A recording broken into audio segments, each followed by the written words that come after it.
At my sister's birthday party, she humiliated me, called me useless in front of everyone. My family laughed until her boss walked in, looked at me, and said, "Hi, boss." The entire room froze. A book. How thoughtful. I guess when you don't have a real job, you have lots of time to read. My sister Claire said it loud enough for everyone to hear at her 32nd birthday party last Saturday, March 16th, 2024, in her downtown Chicago loft with its floor-to-ceiling windows and exposed brick and furniture that cost more than my car. She was opening presents in front of 20 people, family, co-workers, friends from her gym, and she'd just unwrapped the book I'd brought, a hardcover on innovative marketing strategies that had cost me $45 and that I'd thought she'd actually appreciate since she never stopped talking about her career. A few people laughed. Not loud, uncomfortable laughs, polite, knowing laughs that said they agreed with her, that they'd been thinking the same thing, that someone had finally said what everyone was too polite to mention. I forced a smile, my face hot. "I thought you'd enjoy it. The author's work on consumer psychology is really, I'm sure I would enjoy it if I had time to sit around all day reading like some people." She set the book aside like it was junk mail and turned to our cousin Amy with a theatrical sigh. "Unlike my sister, I actually have to work for a living. 60-hour weeks, client presentations, real responsibilities." More laughter, louder this time. My mom, standing by the kitchen island with a glass of white wine, chimed in with that proud voice she reserved exclusively for Claire. She's been so busy with her promotion. Senior marketing manager now, the youngest in her division, all those late nights finally paid off. Dad nodded from his spot near the window, looking at Claire like she'd just won an Olympic medal. "We're very proud. Not everyone can handle that kind of pressure, that kind of responsibility." He didn't look at me when he said it, but the implication hung in the air like smoke. Not everyone, meaning me. Claire smiled, that perfect smile she'd been practicing since high school, when she'd figured out that confidence and cruelty could wear the same expression. Exactly. Some people are just built for success. They thrive under pressure. They create value. She paused, looked directly at me. And others are just kind of there, existing, taking up space. My face burned. I could feel 20 pairs of eyes on me, cataloging my reaction, deciding whether to laugh or look away. "I run my own business, Claire." "Oh, please," she laughed, a bright, dismissive sound. "You do freelance consulting from your couch. That's not a business. That's a hobby that occasionally pays your rent, if you're lucky. I make good money." "Doing what?" "Emailing corporations with advice they could Google themselves, making PowerPoints for middle managers who are too busy to do it themselves." She turned to her co-workers, 2 women in designer dresses who worked in her department. "My little sister thinks sending professional emails makes her a businesswoman. It's adorable, honestly." Someone snorted. I saw my Aunt Linda look down at her drink, pretending she hadn't heard. Claire was on a roll now, emboldened by the laughter,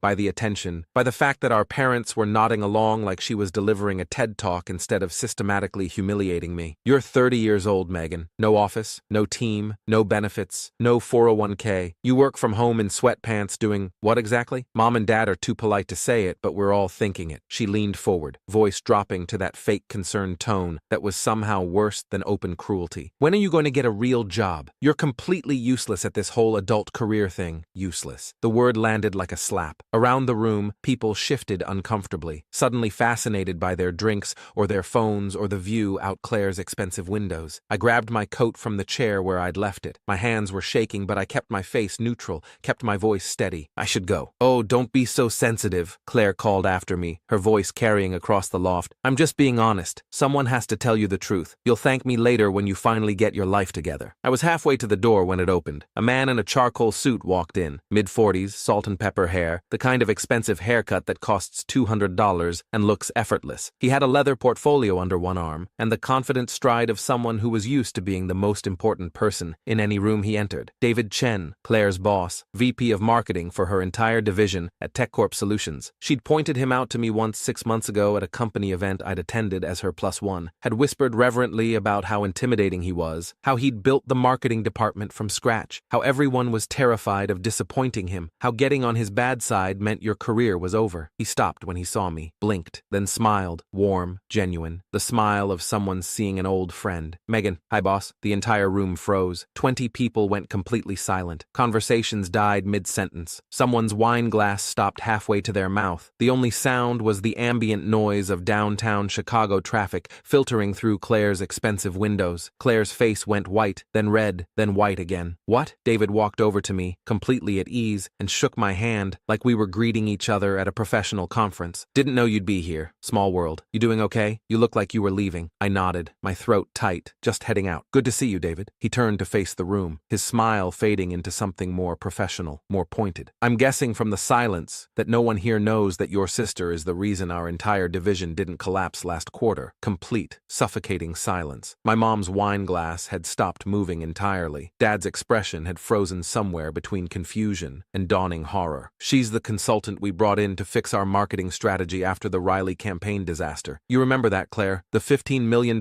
client we nearly lost because our acquisition funnel was fundamentally broken and our retention metrics were abysmal. Claire's mouth opened, closed, no sound came out. Your sister worked 18-hour days for 2 months straight, personally rebuilt our entire customer journey framework, redesigned our segmentation strategy from scratch, then pitched the revised campaign to Riley's C-suite herself when our internal team was too rattled to do it. He paused. Let that sink in. She saved us $15 million and probably 5 people's jobs, including yours actually, since you were the project lead when it started failing. My mom looked like she'd been slapped. Dad's face had gone from red to purple. Aunt Linda was staring at me like I'd grown a second head. In fact, David continued, his voice casual but carrying effortlessly across the silent loft, she's so good at what she does that we've hired her for 3 more projects this year. The board specifically requested her, by name. They turned down our internal team and insisted on bringing her back. He looked at me, his expression softening. You still not interested in coming on board full-time? We'd create a position for you. VP of Strategic Consulting, your own team, corner office. I smiled, finding my voice. I like my freedom and my sweatpants. He laughed. Can't blame you. Though we'd pay you twice what we pay Claire here. He said it casually, like he was commenting on the weather, but the words detonated in the room like a grenade. Twice what we pay Claire. My Aunt Linda suddenly found her phone absolutely fascinating. My Uncle Tom coughed, a forced sound that was trying to fill the silence. Claire's co-workers were staring at their shoes like the floor had become incredibly interesting. Claire stood there, frozen, her face cycling through expressions too fast to catalog. Shock, humiliation, rage, disbelief. David checked his watch, a Tag Heuer that probably cost more than Claire's monthly rent. I should get going. Just wanted to drop off that contract for the Singapore project. He pulled an envelope from his portfolio and handed it to me. The board approved the full budget, $200,000 for 6 months of work. It's yours if you want it. No pressure, but they were very clear that you're their first choice. Only choice, actually. I took the envelope, my hands steadier now. Thanks. I'll look it over this weekend. Perfect. Take your time. And Claire, he turned to my sister, his tone shifting to something more businesslike, more distant. Don't forget our check-in Monday morning, 9 a.m. I'll need your Q3 numbers ready and your revised forecast for the Morrison account. We're behind schedule and the client's getting nervous. He nodded to the room, a polite acknowledgement of the audience he'd just demolished. Nice meeting you all. Enjoy the party. He left. The door closed behind him with a soft click that sounded impossibly loud in the continued silence. 20 people stood frozen in a downtown loft,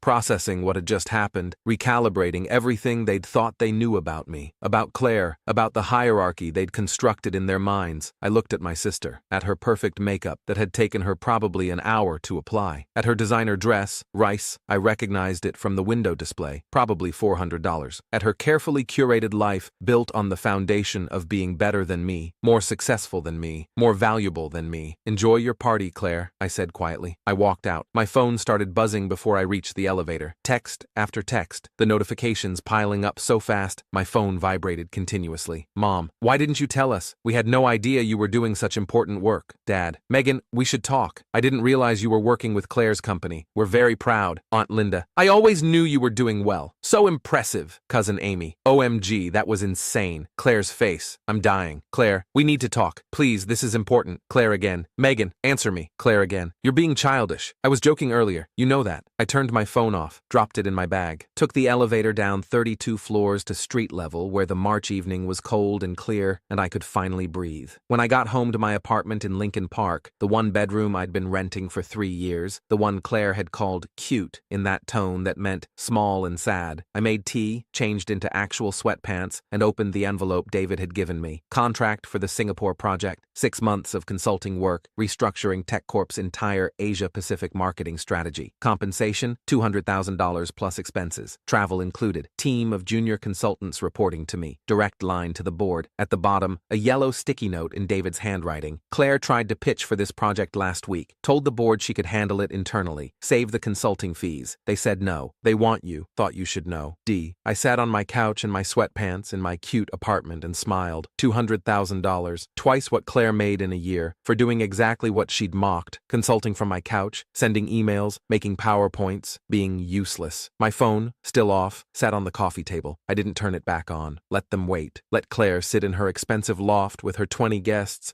who'd just watched her humiliation, who'd just learned that the sister she'd spent years dismissing was actually the one keeping her division afloat. Useless. She'd called me useless in front of everyone who mattered, and her boss had called me irreplaceable. I picked up the book I'd given her. I'd bought 2 copies, one for her and one for myself. Opened it to the chapter on strategic positioning and competitive advantage. Started reading. Because I had time. Because I didn't have a real job. Because I had something better. The freedom to choose my work, the leverage to name my price, and the satisfaction of knowing that the golden child had just discovered she'd been living in my shadow all along.